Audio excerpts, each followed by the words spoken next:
चालत असताना अनेक प्रकारच्या समस्या निर्माण होतात, त्याच्यावर मार्गदर्शन खूप झालेलं आहे, मनोगत सुद्धा झालेलं आहे.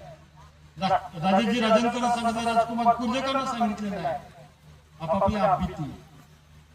आणि आमचं जीवन सोनं झाल्याच्या नंतर आम्हाला ठरवायचं आहे की आम्हाला त्या सोन्यामध्ये विराजमान राहायचं आहे की मातीमध्ये विराजमान राहायचं आहे. कितीतरी आम्ही पाहिलेले आहे, गेल्या 28 वर्षापासून आम्ही पाहतो कित्येक लोक कित्येक पटीने आले आणि त्याच्या कित्येक पटींना मार्गातून वायले सुद्धा गेले. त्यांनी मार्ग समजून घेतलेला आणि म्हणून मार्ग देताना आम्ही सुरुवातीला सांगतो की या मार्गाचे महान सांगितलेले आहे, संसार रूपी जो रथ आहे, जो गाडा आहे, त्याचे दोन जे आहे पहिले ते आहे पती पत्नी.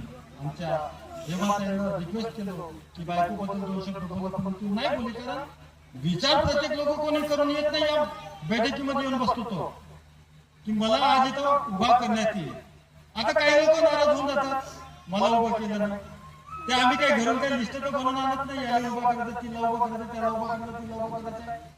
परंतु एक लक्षात ठेवा की प्रत्येकाला एक दिवस चान्स मिळेल आणि जरूर मिळेल. कारण माझं मन फार विचित्र आहे. मला वाटत राहतो नेहमी, चाहे मासिक चर्चा बैठक असो, चाहे नवगावनाची बैठक असो, की जास्तीत जास्त लोकांनी ते या बैठकीमध्ये विशेषतः नवगावनाचा आपले विचार, आपले अनुभव, आपले मनोगत असे झाले पाहिजे की जेणेकरून आपण उपस्थित सर्व या गावामध्ये कोणीतरी ऐकणारे या मार्गदर्शन लाऊडस्पीकरच्या माध्यमातून त्याचा सुद्धा कोणीतरी लाभ झाला पाहिजे. कारण मागील दिवसामध्ये अनुभव तर भरपूर आहे. हे जे लाऊडस्पीकर जे लागलेले आहे, आमच्या लाऊडस्पीकर वाल्याला दादाला जो तकलीफ दिलं थोडं, त्याचं कारण आहे.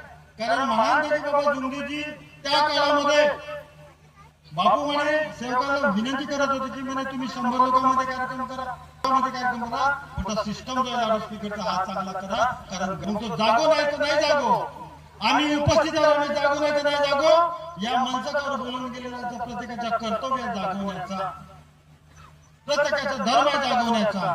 आणि म्हणून मागील दिवसामध्ये एक आमच्या गावामध्ये खूप भयानक असा एक ऍक्सिडेंट झाला.